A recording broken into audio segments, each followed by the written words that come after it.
السلام اللہ علیکم ورحمۃ اللہ وبرکاتہ۔ اور آج چونکہ وقت کافی ہو گیا ہے، میں بالکل ترجمے پہ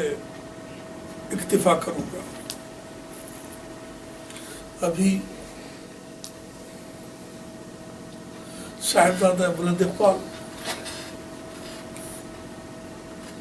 جناب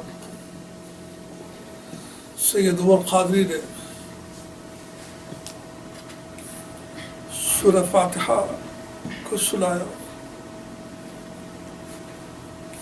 اور پھر ساتھ ہی ایک ایسی نعت پڑھی جس میں سرکار کی عظمت بیان کی گئی۔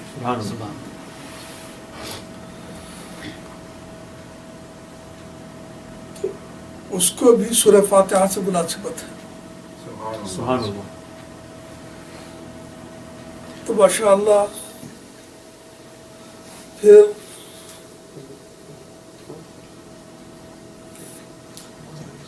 حامد پاشا صاحب نے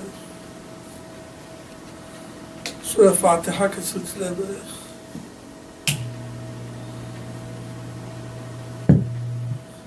وقت کی تنگی کی وجہ سے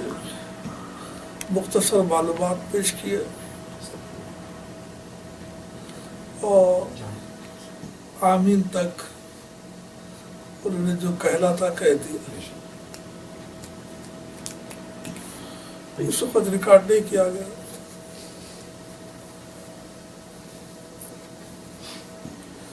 اب جس کو ریکارڈ نہیں کر رہا ہے کر رہے۔ یہاں تعوذ پہلے پڑھا جاتا ہے، یعنی خدا کی پناہ میں آ جانا۔ تو خدا کی پناہ میں آنے کے لیے آدمی تعوذ پڑھتا ہوں، یعنی اعوذ باللہ من الشیطان الرجیم، میں اللہ کی پناہ میں آتا ہوں شیطان رجیم کے بہکانے سے، میں خدا کی پناہ میں آتا ہوں۔ تم لاکھ کچھ بھی کرو کچھ نہیں ہوتا، اس سے چھٹکارا پانا ہے شیطان رجیم کے داؤ سے، مکر سے، تو پھر خدا کی پناہ میں آنا پڑتا۔ اب دیکھو آپ قرآن شریف پڑھ رہے ہیں، اس سے بڑا کام ہے اللہ کا کلام پڑھ رہے ہیں، اس کے باوجود آپ کا حکم ہوا کہ تعوذ پڑھو، خدا کی پناہ میں آؤ۔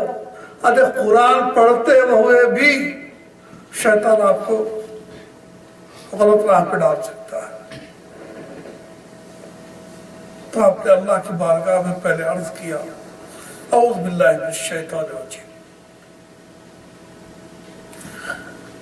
پھر عرض کیا بسم اللہ الرحمن الرحیم۔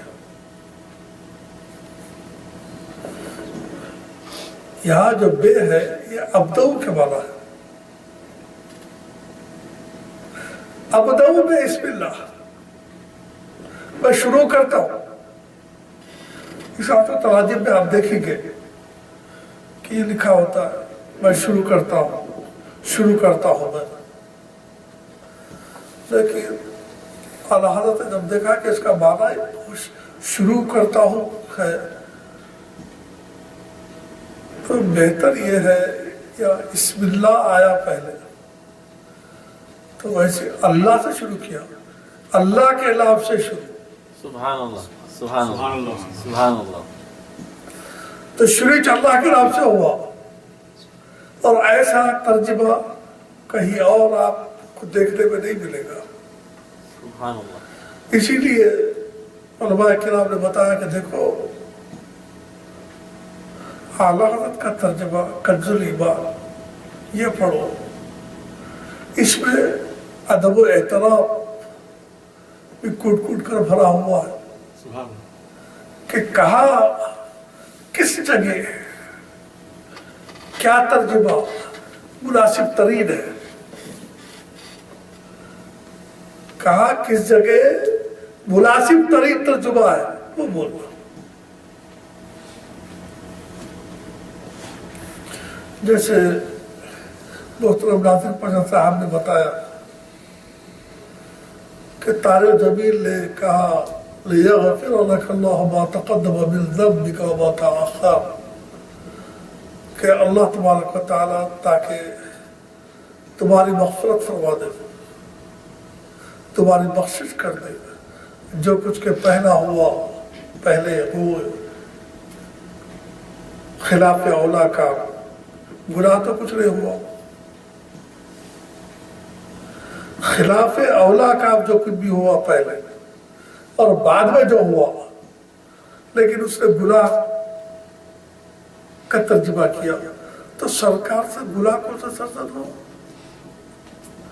جب ہمارا عقیدہ ہے کہ ہمارے سرکار تو سید الانبیاء ہے، ارے نبی تو معصوم ہوتا ہے، ہر نبی معصوم ہوتا ہے، بے شک، جن پر خدا کی وحی نازل ہوتی ہے، جن پر خدا کی وحی نازل ہوتی ہے، ان سے کیا غلطی؟ اور اگر غلطی کا صدور مان لیا جائے تو پھر قرآن شریف کے اندر غلطی کا امکان ہوگا، حدیث شریف میں غلطی کا امکان ہوگا، اور میرے آقا و مولا صلی اللہ تعالی علیہ وآلہ وسلم اس سے بری ہے کہ آپ تک کوئی غلط نسبت کی جائے، تو سرکار کی طرف کوئی غلط نسبت کی نہیں جا سکتی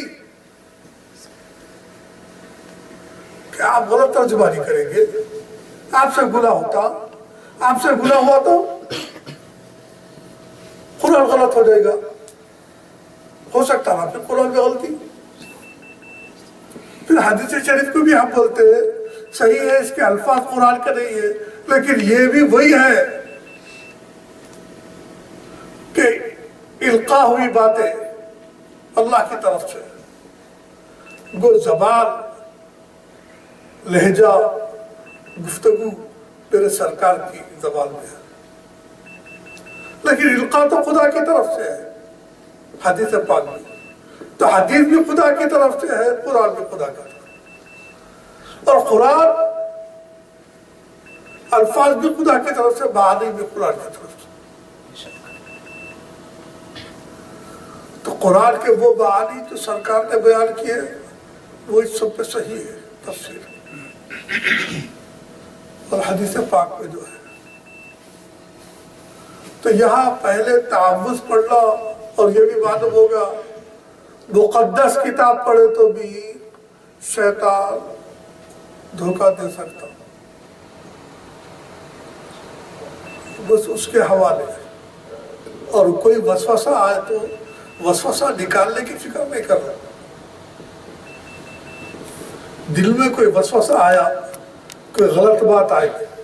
تو اس سے لڑو رکھو، تو ایسا بلا رہے اس کا جواب یہ ہے، جواب سوال نہیں کرنا، آپ جو چیز پڑھ رہے ہیں اسی میں دل لگا دو، تو خود ہی نکل جائے گا وسوسہ، سبحان اللہ، سبحان اللہ، وسوسے کا جواب مت دیو، تم جس کام پہ لگے ہوئے ہیں اس میں دل لگا، سبحان اللہ، قرآن پڑھو، قرآن میں دل لگا، ساتھ ہی ساتھ کوئی مطالب آ رہا ہے وہ ٹھیک ہے، جہاں کوئی وسوسہ آیا، غلط مطلب آیا، اس میں صحیح طریقے سے دل لگا، اور اپنے علماء کی کتاب پڑھو، اپنے علماء کیا مطلب؟ وہ جو خدا کی جلالت کے، خدا کے ناموں کی عزت و عظمت کے قائل ہیں، ایسوں کی کتابیں مت پڑھو جس پہ خدا جھوٹ بول سکتا بول رہا ہے، اور دلیل کیا دے رہے ہیں؟ وہ اعلیٰ کل شیء قدیر، وہ ہر چیز پہ قادر ہے، تو جھوٹ بولنے میں بھی قدرت سکتا، اور یہ جھوٹ بولنے میں قدرت ہے دیکھا تو پھر قادر کہتا ہوا،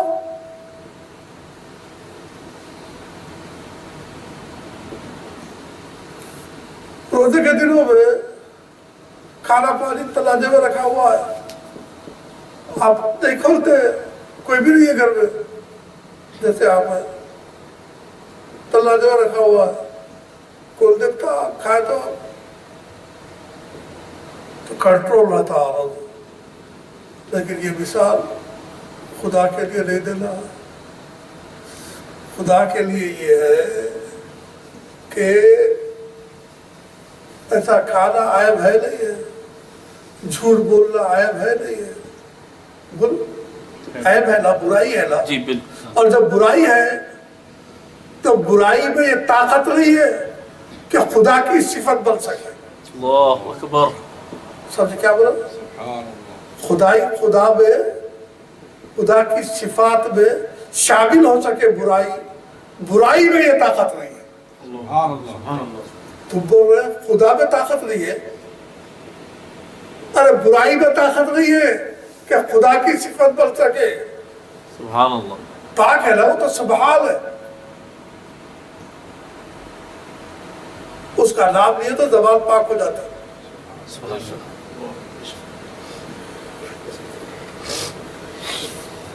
حضرت حسن نے پیاری بات کہی،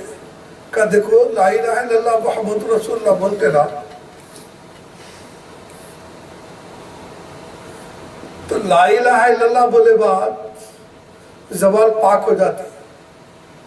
پھر بولو محمد رسول اللہ، محمد اللہ کے رسول، سبحان اللہ، سبحان اللہ، تو خدا کا ذکر کرے تو زبان پاک ہو جاتی، دماغ سے آلائشیں نکل جاتی، شرک کرے تو آلائشیں بڑھ جاتی۔ تو اللہ کے نام سے شروع جو نہایت مہربان اور رحم والا ہے، اس سے بڑھ کے کوئی مہربانی کرنے والا ہے؟ بچہ ہوتا ماں کو ڈیلیوری سے پہلے ماں کی چھاتی میں دودھ آ جاتا، خدا کی قسم کیا التزام ہے اس کا، پیٹ میں تو باہر نکلے تو بچہ چیخا مارتا، اور اندر تھا تو اللہ کی طرف سے غذا کا التزام ہو رہا تھا اس کو، باہر آیا تو دودھ پلانا ہے، چھاتی میں دودھ بھی آیا، دودھ پلانا بھی ہے، اور اس کو طلب بھی ہے، اور وہ ہمارا رب ہے، اور رب بولتے ہی اس کو ہے کہ وہ ایسی ربوبیت اس سے ظاہر ہوتی ہے کہ درجہ بدرجہ وہ ترقی کرتا جاتا ہے، ایک دم بچہ بڑھانے ہو جاتا ہے۔ ماں جو اہتمام کرتی ہے اس کی وجہ سے وہ درجہ بدرجہ ترقی کرتا جاتا، پہلے تو گردن ہی سے نہیں اٹھتی، گردن میں ٹھہراوا آتا، پھر بیٹھنا آتا، پھر ریگنا آتا، تو درجہ بدرجہ ترقی، اسی کا نام ربوبیت ہے۔